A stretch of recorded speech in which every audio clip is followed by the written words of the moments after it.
একাত্তরের পরাজিত শক্তি, আমরা তাদেরকে বারবার দেখেছি যে আমাদের মুক্তিযুদ্ধ এবং আমাদের যে ইতিহাসের সবচেয়ে গৌরবোজ্জ্বল আমাদের সংবিধানের উপরে তারা বারবার অভিযোগ তুলেছে।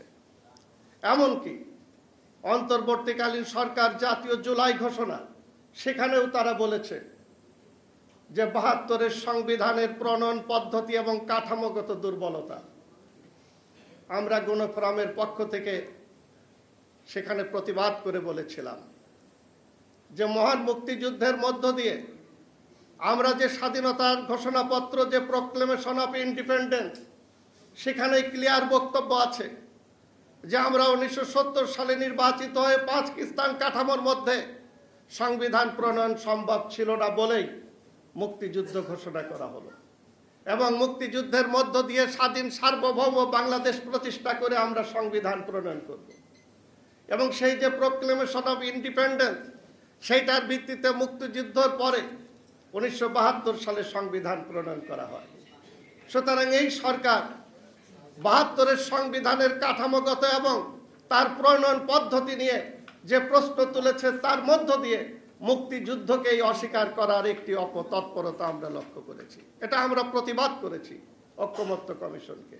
সর্বশেষ যে সংস্কারগুলো প্রস্তাব এসেছিল, আমরা গণফোরামের পক্ষ থেকে আমরা সর্বাত্মক সহযোগিতা করেছি। আমরা বলেছি যে একটি জাতীয় নির্বাচন ব্যতীত, একটি সংসদ ব্যতীত সংবিধানের মৌলিক এবং কোনো পরিবর্তন করা সম্ভব না। সেই জন্য আমরা বলেছিলাম যে নির্বাচনের জন্য আমাদের পুলিশ প্রশাসন, নির্বাচন কমিশন, জনপ্রশাসন এবং বিচার ব্যবস্থার পরিবর্তন বা সংস্কারের জন্য যা দরকার সেগুলো আপনারা করেন, আমরা সবাই মিলে সহযোগিতা করব। কিন্তু সেদিকে সরকার কোনো রকম কর্ণপাত করে নাই। আমরা লক্ষ্য করেছি ৫৪ বছরে বিভিন্ন সরকার এবং রাজনৈতিক দলগুলোর ব্যর্থতার সকল দায়ভার ৭২-এর সংবিধানের উপরে চাপিয়ে দেওয়ার একটি চেষ্টা চলেছে। সেই জায়গা থেকে আজকে আমরা এখানে উপস্থিত হয়েছি আমাদের প্রিয় নেতা ডক্টর কামাল হোসেন, যিনি ১৯৭২-এর এই সংবিধান প্রণয়ন কমিটির চেয়ারম্যান ছিলেন।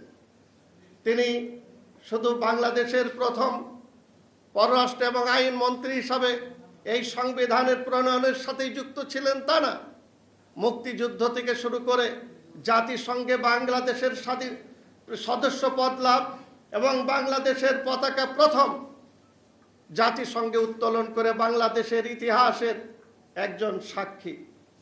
এবং সেই মানুষটি ১৯৯৩ সালে সুস্থ ধারা রাজনীতি প্রবর্তনের জন্য এই গণফোরাম প্রতিষ্ঠা করেছিলেন।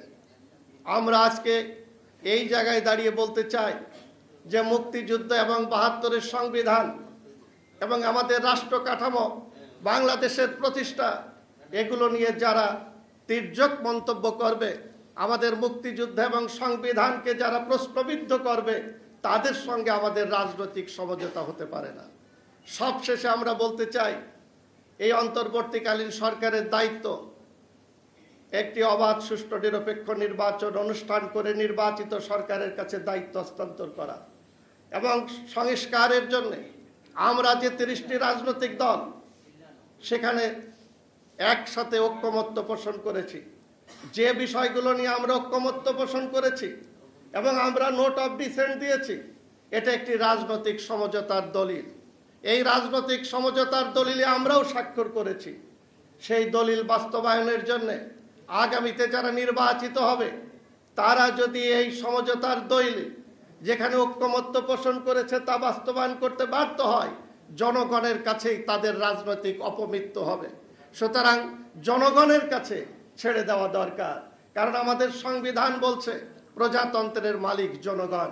সুতরাং আমরা জনগণের কাছে আমরা আমাদের সংস্কার প্রস্তাব বাস্তবায়নের জন্য অঙ্গীকার করেছি এবং সেগুলো আমরা করব। সেই জন্য এই সরকার অবশ্যই একটি অবাধ, সুষ্ঠু, নিরপেক্ষ নির্বাচনের পরিবেশ তৈরি করবে এবং মুক্তিযুদ্ধের আকাঙ্ক্ষিত বাংলাদেশ আমরা যে রাজনৈতিক দলগুলো অঙ্গীকার করেছি তা বাস্তবায়ন করার জন্য আমরা চেষ্টা করব।